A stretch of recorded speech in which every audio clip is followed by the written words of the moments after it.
రాజ్యమేది లేదు గాని రాణిలాగా చూసుకుంటా, కోట కట్టలేను గాని కళ్ళల్లో నిన్నే దాచుకుంటా.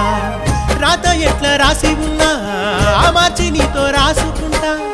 స్వర్గమంటూ ఉన్నదంటే అది నీతోనే ప్రతిరోజు పంచుకుంటా.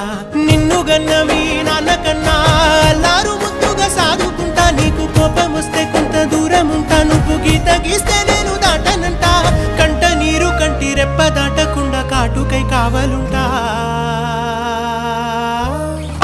రాంబాయి నీ మీద నాకు మనసాయనే, ఏనాడు నిన్ను వీడిపోని నీడైతనే.